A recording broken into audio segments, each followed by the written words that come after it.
Hey guys, Ben from Pivot, and today I'm chatting about money news in human words, unpacking some of the top stories that I've been seeing and what they actually mean for your money, as well as the things that you should be thinking about to make smart moves based on what's going on today. Um, Guys, as we're going through today as well, please feel free to throw any questions about the stuff that I'm covering, or just any general questions into the comments there as well, and I'm happy to cover those off as we go through. And look, I suppose it's been an interesting time out there at the moment with what we're seeing in money markets being pretty wild. There's some changes. We've seen the election coming up, and what does that actually mean? Well, yeah, we'll cover the key things that you need to know here. G'day, Matthew. Good to have you on, buddy. So the first thing, hey Nick.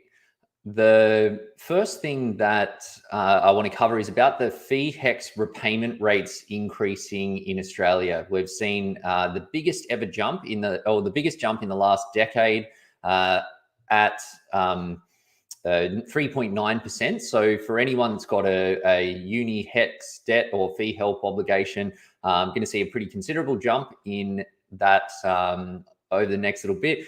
Worth noting, though, with this, some slightly positive news that the costs are increasing, but they're increasing at a slower rate than the inflation, which is currently running at 5.1%. So, yeah, looking at it in that way, slightly positive. Although, when you look at the fact that wages are only really increasing by 2.4%, it means that the rate rises are not actually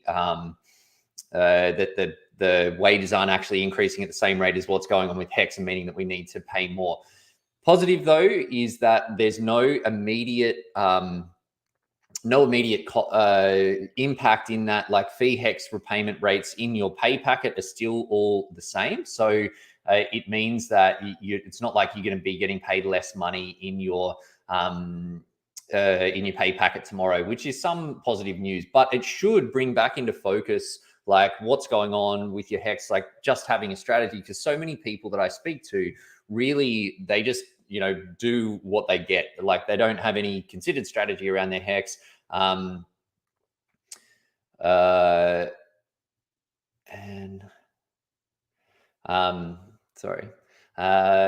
Yeah, don't have any considered strategy around their HECS. And I think with these rates increasing, it means that we should be thinking about what do we actually do with their money. Now, what it means, hey, Delaney, Def, g'day guys, welcome. Any questions as we're going through, pop them into the thing. Cody, hi guys, thanks for joining on. So yeah, the right move really depends on your strategy with this stuff. We're seeing the HECS has gone up. So what do you actually do? Does it change what your strategy is? And I think that the key to answering that question is really saying like, what are the different pathways that are in front of you, and what do they actually mean for your money? So if you've got a bunch of personal debt, say the average interest rate is 15%, say, on credit card debt, that compares to even at 3.9% increases on your HECS debt. You can see you're considerably better off as a result of paying down personal debt than your HECS debt. The other big thing to think about is around your property strategy, and is your HECS debt stopping you from being able to borrow the way that you want, particularly for first home buyers? Because there is a difference. It impacts your serviceability. If you could borrow more and buy this property that you really, really want, then perhaps it's better to pay down your HECS debt. But on the flip side, if paying down your HECS would mean that it delays you getting into the property market, then that can cost you a whole bunch of money over time. So that's what I mean about like really understanding the pathways in front of you and making the ideal choice for you. Other thing to keep in mind is that, yes, there is a big jump in the HECS repayment rates this year at 3.9%. But when you average that out over the last 10 years, it's only 1.97%. So really it's probably not, pretty low relative to any other debts that are out there. Guys, good. Yeah, so good to have you on. G'day, WD. Guys, Ricky, hey, any questions as we're going through, feel free to pop them into the chat as well. So the next thing that I want to cover is around the first home buyer policy is coming into focus off the back of the election that we've seen. We saw Liberals have been pushed out of power as of Saturday, and Labor is in. So what does that actually mean? Well, Labor have got this co-investing scheme that where they essentially, for people that fit within their certain income criteria thresholds, that they will buy with you up to 40% of your home, which that means that you're only essentially having to put in 60%, which I think is sort of great. I put a post up on this over the weekend, and there were a lot of people talking about the fact that they weren't super keen on the government speculating in the property market. But I think they've talked about the places being capped at 10,000 places for this scheme. There's only a certain income criteria, so it's not really going to result in the government buying up tons of property. I don't think it's a huge concern on that front. But I do think that because the income criteria, basically, in order to be eligible to access this scheme, you need to earn below up to $90,000 as an individual, or $120,000 as a couple. So, and the cap means that people are probably going to be buying properties in suburbs that are below the median price in most capital cities. And I think what that means is that it's probably going to be people are going to be concentrated in terms of where they're buying. And I think that means it could impact property values within those suburbs, which is always a bit of a concern. But look, if you can be eligible for the scheme, essentially you only need a 2% deposit to get into the market, which can be good. The government will buy up to 40% for new homes, 30% for existing homes. And another important thing to note with that scheme is that once you start earning over the threshold, you have to start buying the property back off the government, which is, I suppose, a potential risk, potential good thing in getting rid of the debt, but it could be a bit of a disincentive for people to actually earn more money.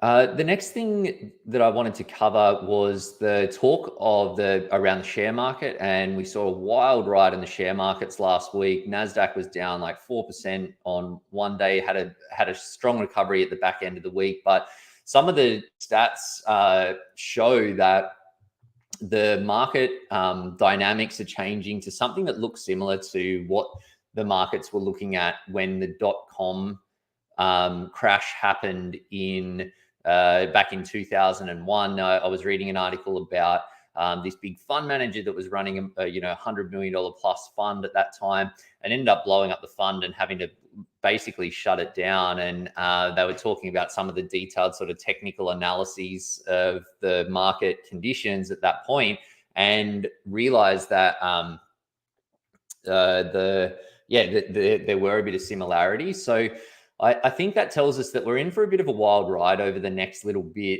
And it also says that if you're investing, either you are actively choosing like specific stocks and the investments that you invest in, or if you're using a fund manager that's doing that on your behalf, it can be more risky, because the funds that blew up were the ones that were actively investing, as opposed to just passive market investments where they're just tracking the market overall. So little bit more risk, but it also says that there's an opportunity out there at the moment, because where people are so fearful, and when people are being fearful, that's a time, Buffett says to be greedy, but it's a time where opportunity exists in the market. So I think we take advantage of the uncertainty. Make sure that you've got your ducks in a row, like you've got a smart strategy, you got your risks covered and all those sorts of things. But if you do that, you're going to be positioned to take advantage and make some money in the process. But it is really, really important that you're clear on your strategy, that you understand that you're only investing money that you can leave there for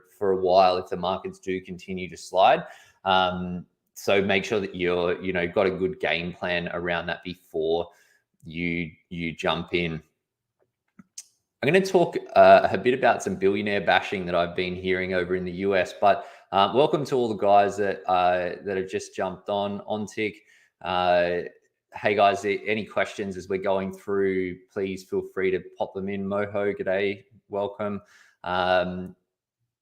So I read this interesting piece about billionaires turning on the Biden administration out of the US, and I thought it was something that is probably relevant for people to be aware of, especially for, most of these billionaires are tech company investors, and they're the sorts of companies like Elon Musk at Tesla and a bunch of other high profile companies that people are really drawn to and invest in. Basically, they were smashing Biden's. They called it the party of hate, were the words that they used. And a big part of it is around the Biden tax policy. Now, why does that matter? Well, I think that what we're seeing is that basically the background is that in the US, a lot of really rich people do is that they have these shares that go up massively in value. They never actually sell the shares, but they borrow a bunch of money against them, and then they invest into other investments, other businesses, and they fund their lifestyle with that as well.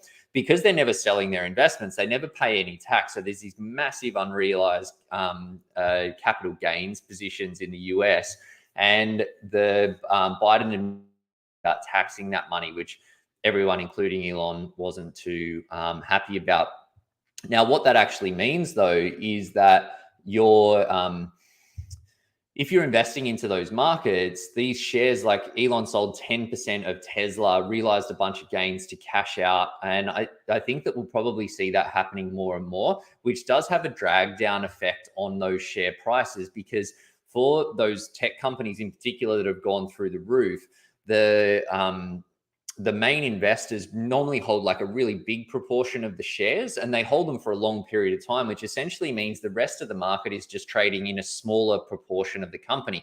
If they start selling and those companies get more actively traded, it means that the markets could potentially slow in terms of the growth. So I think really interesting, if you are investing in single company investments, that you understand who is actually holding these shares and what does it mean.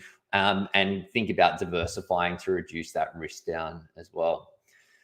The next thing that I think is important for, I suppose, everybody is around the petrol prices that we're seeing in Australia and around the world at the moment. Back over $2 a litre at the Bowser at the moment. We've seen a big driver of that being the fact that the Aussie dollar has gone right down relative to the US off the back of some of the market movements from last week.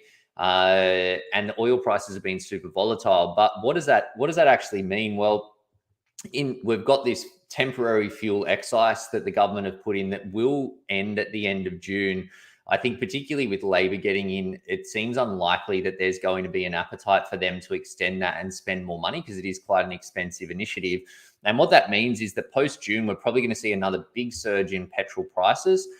And that's probably going to drive inflation up even further, which that is probably the main concern with this, because we're seeing inflation already at this super high rate of 5.1%. That's forcing the RBA's hand to be increasing interest rates. That's going to impact the property market, flowing through the whole economy. So if we're going to see more price pressure on inflation, it potentially means that interest rates are going to rise through faster. And have more of an impact on interest rates. A good question, Mark. Is it July or September? Let me circle back on that one. I just try to have a quick look, but I'll come back and pop that into the comments off the back of that. But thank you. The last thing that I wanted to cover was just on the election results and what it actually means for your money. So the federal election results are in. We're still doing some counts in some areas to confirm whether the Labor Party is going to rule by majority, or if they'll need to pull in support from independents or potentially the Greens. But it is going to have some flow-on effects for your money. Crypto regulation is a big one. Back on the drawing board now. The Liberal government had spent a bit of time getting these discussion papers out where we're drawing in people around, getting some more regulation into the markets. But now that Labor have come in, they have said that they're going to revisit that process and potentially start again. So I think that's a real shame. and it drives some further uncertainty for crypto investors in the current markets. I'm actually looking forward to getting a bit more regulation to give people certainty in this space and know what they're in for, give some appropriate consumer protections around this so that we can avoid some of those horror stories as well. So that's one issue. I think that the inflation risk is another one. I also think my view, and this is a bit of a philosophical one, and I must qualify that I am a bit of a right-leaning, economist at heart when it comes to my politics. But I think there is a bit of small government risk at the moment that Labor have been smashing the Liberals on their debt policies and borrowing money. Given where the current economy is at, the markets are at, and everything coming off the back of COVID, I think that there's a real risk that if Labor start massively winding back government spending, then the economy can sort of could slow or falter in the current environment, which could be a real disaster for what's going on. So I know that oftentimes that the parties and all sides, I think, are guilty of this, that they smash each other just for the sake of winning an argument. But I think it'd be interesting to see how they do actually tackle it, and hopefully they realize that they do need to maintain a solid level of spending in the economy to ensure